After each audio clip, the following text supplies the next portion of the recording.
자, 여러분 오늘 자연으로 떠나는 여행 한번 해보겠습니다. 자, 좀 전에 신나는 노래에서 어딘가를 찾아 떠나는 여행에 대해서 우리 기분이 한껏 고조됐죠. 자, 그러면 지금 자연으로 떠나는 여행, 한번 첫 번째 기후경관을 찾아 떠나는 여행 교과서 72쪽, 같이 한번 떠나봅시다. 우선 열대기후 지역으로 한번 떠나보겠는데, 열대기후 지역, 열대우림기후와 사바나 기후를 한번 살펴보고, 여기는 어떤 곳이 관광지로 유명한지 한번 떠나보겠습니다. 자, 우선 열대우림기후 지역은 적도 부근에 형성된 그 지역을 이야기합니다. 자, 열대사바나 기후 지역은 열대우림기후 지역 바로 바깥쪽, 북쪽과 남쪽에 형성된 그 지역을 이야기합니다.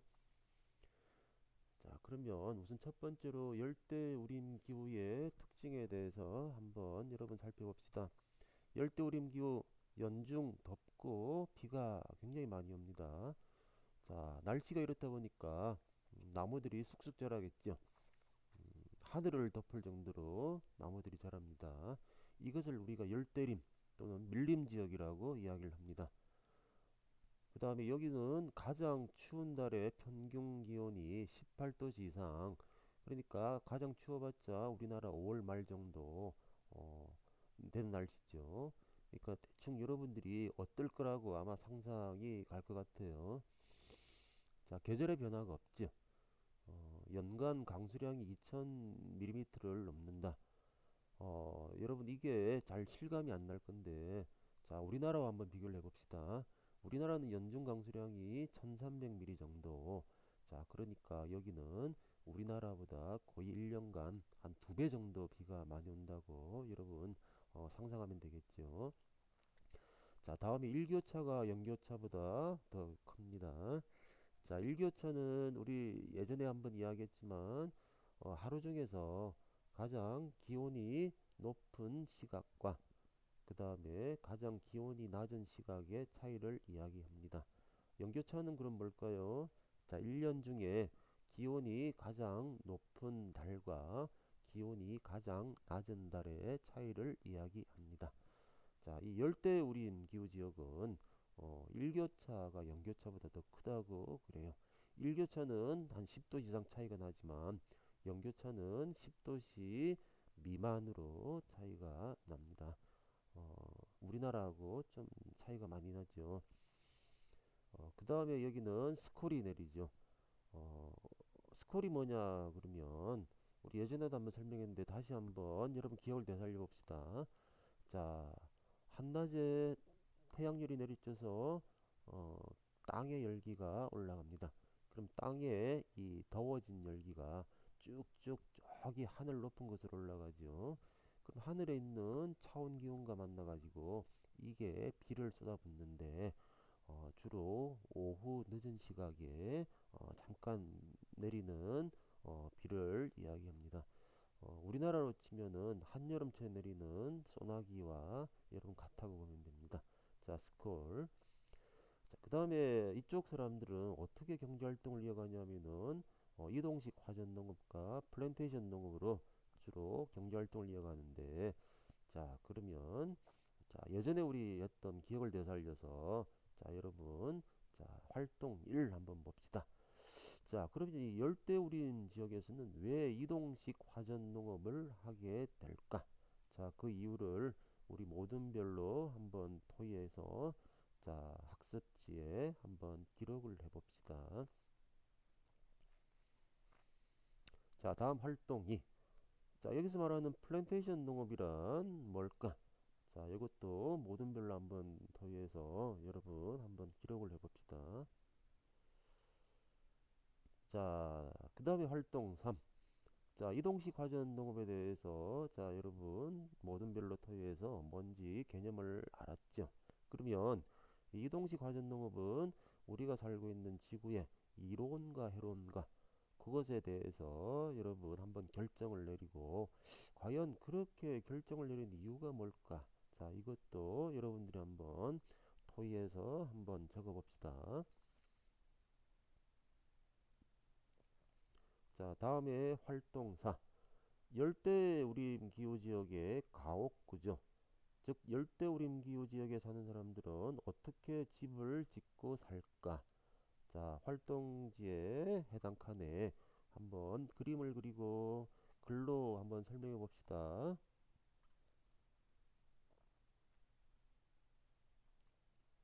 자, 다음으로 열대 사바나 기후를 우리 한번 훑고 지나가겠습니다.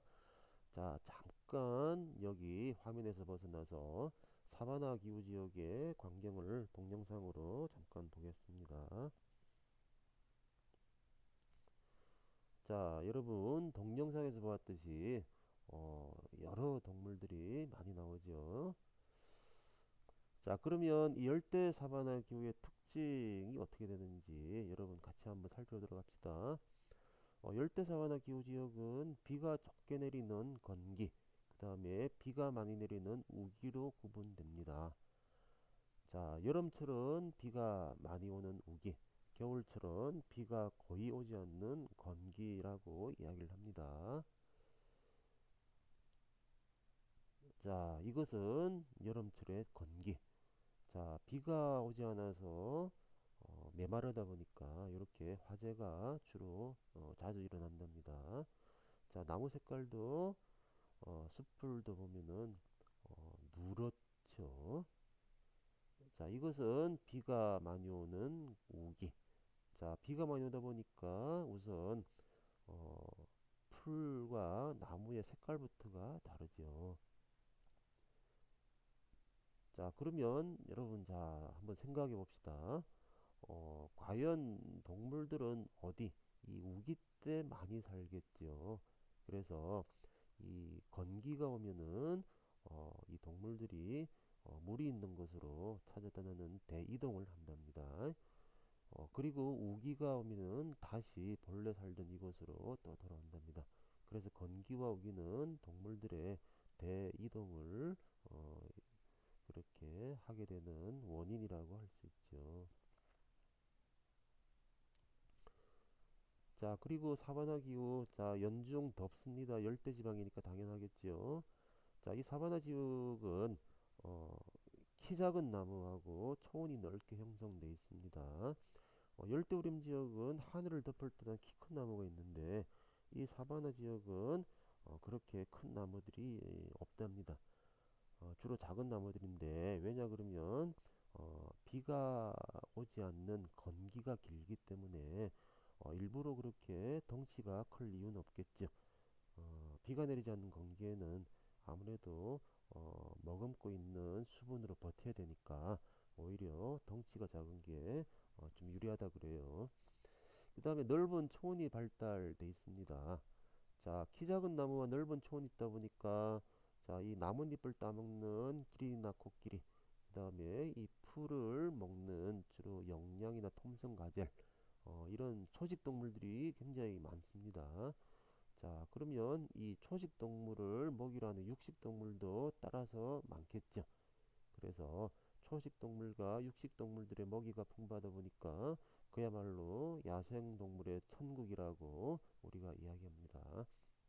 여기도 이동식 화전 농업과 플랜테이션 농업, 그 다음에 그 풀을 찾아 가축을 몰고 다니는 유목이 이 사람들의 주 경제 활동입니다. 다음에 사파리 관광 산업이 발달되어 있습니다. 자, 사파리 관광 산업이 뭔가 잠깐 우리가 화면으로 봅시다. 자, 이것은 케냐의 마사이마라 공원과 그 다음에 암모셀리 국립공원인데 자, 이 야생동물들이 쭉쭉 돌아다닙니다. 이것을 바로 차를 타고 다니면서 사람들이 바로 근처에서 우리가 관람할 수 있는 것입니다. 우리나라로 치면 에버랜드에 여러분 사파리 공원 한번 가보신 친구들은 대략 알겠죠. 자, 동물들을 바로 옆에서 이렇게 지켜볼 수 있으니까 그야말로 실감이 나겠죠. 그 다음에 이 지역은 주로 집을 그 진흙이나 가축의 배설물, 그 다음에 풀잎으로 짓는다고 합니다. 자, 다음에 건조기후 지역의 관광 상품을 한번 살펴봅시다. 우선 그 이집트 나일강 유역에 가면은 진흙으로 만든 이런 호텔을 볼 수 있답니다. 자, 이 진흙으로 만든 호텔 일반 호텔에 비해서 그 값이 4배 정도 비싼데도 굉장히 인기가 있다 그럽니다. 그 다음에 소금 호텔, 여러분 남아메리카 볼리비아에 가면은 그 안데스 산맥 고지에 해발 고도 3000m가 넘는답니다. 이쪽에 가면은 자, 그 호수에 물이 증발해서 소금으로 이렇게 펼쳐진 지역이 있는데 여기에 보통 그 소금 호텔을 지어서 많은 관광객들을 모으고 있답니다.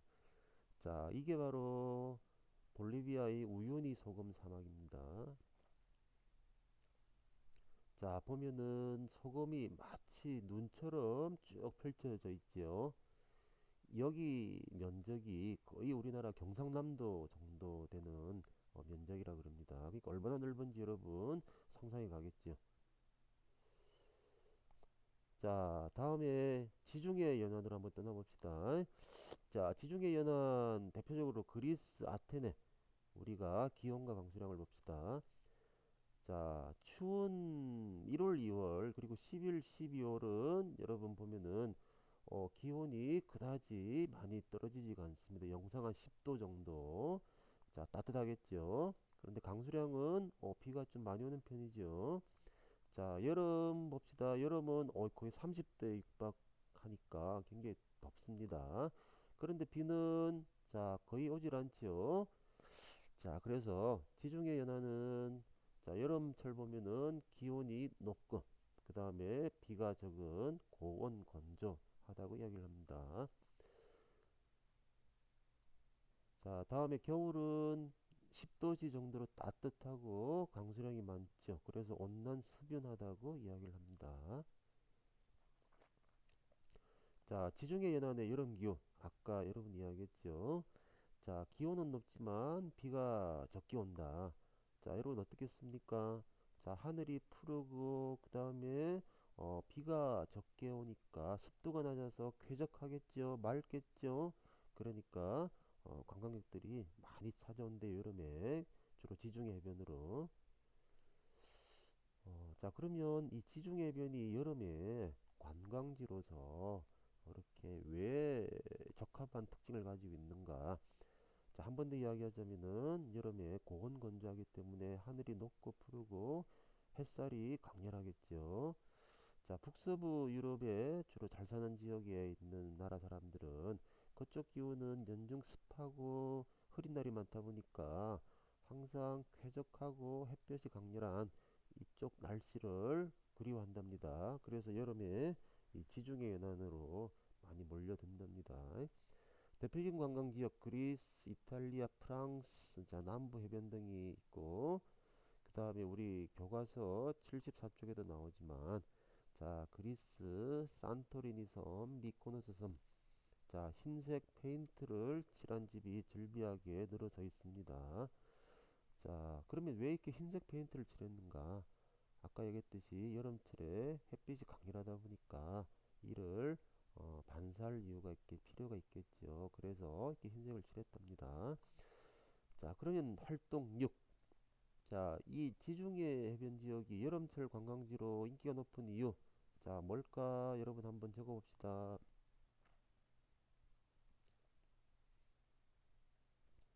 자, 아까 이야기한 산토리니 섬, 미코노스 섬.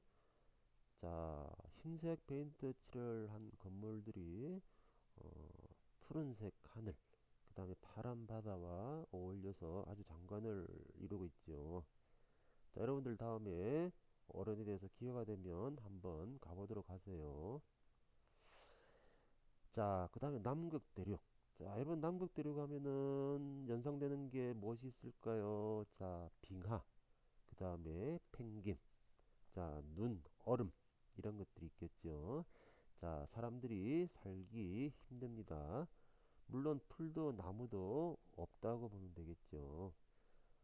자, 왜 그러냐면은 가장 따뜻한 달에 평균 기온이 자, 0도씨 미만이니까 굉장히 춥겠죠. 그러니까 자, 그렇게 될 수밖에 없겠죠. 자, 이렇게 남극은 사람이 거주하기 힘든 곳이었는데, 자, 최근에 어떻게 바뀌었냐면은 과학 연구기지가 만들어지고 관광지로 바뀐답니다. 자, 우리나라 같은 경우에는 자, 장보고 과학기지. 자, 이게 펭귄 여러분 보이죠? 그 다음에 세종과학기지. 이렇게 두 개의 과학기지를 만들어 놨습니다. 두 개의 과학기지를 보유한 나라가 세계에서 10개 정도 국가가 있는데 우리나라가 그 중에 속합니다. 그 다음에 관광지로 바뀌게 된 이유는 여기는 때묻지 않은 자연환경을 간직하고 있기 때문에 잘 사는 나라 사람들이 관광을 한답니다. 여름철에. 자, 그러면 자, 여러분 활동 7 한번 해봅시다. 왜 우리나라는 이 추운 남극 대륙에 비싼 돈을 들이고 사람들을 보내서 기지를 만들었을까? 자, 여러분 같이 한번 토의해가지고 그 결론을 한번 내려봅시다.